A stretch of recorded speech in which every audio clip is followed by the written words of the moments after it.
toss you with your back and say, Eric, when you hit that field goal, you've been doing that for a while? I never watch. I never watch. Nope, I don't. I just don't. I always look for the trainers. I look for the docs, because they're usually on the other end. I usually look for the docs or the trainers. So I was looking at EMAC, and he's going, it's up, it's close, and he made it. So I told him, I said, imagine you having to make your living like this. I said, and the attachment is down, and it doesn't take, you know? And he was laughing, but yeah, I just don't look. I told Eric, I don't look.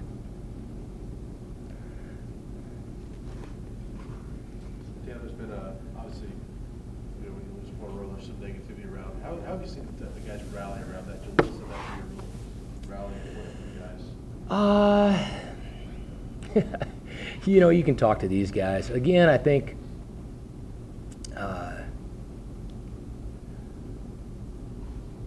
I've said this, you know, many times, and unfortunately I haven't been able to talk about it on the other side as much as we'd all like to.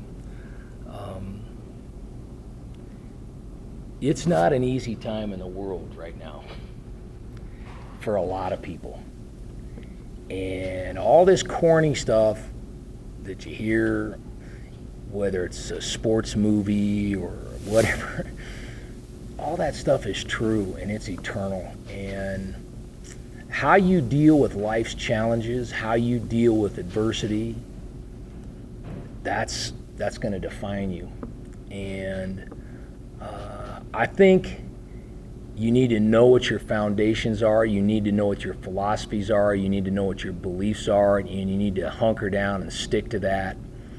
Even though the winds, for a variety of reasons, may be whipping unmercifully on you. And that's really what I try to talk to these guys about again, and it goes back to that quality balance and that excellence with class of just saying, hey, it's not how many catches you get, it's not whether you're all Big 12, it's not whether you win, it's not whether you lose, it's who you are.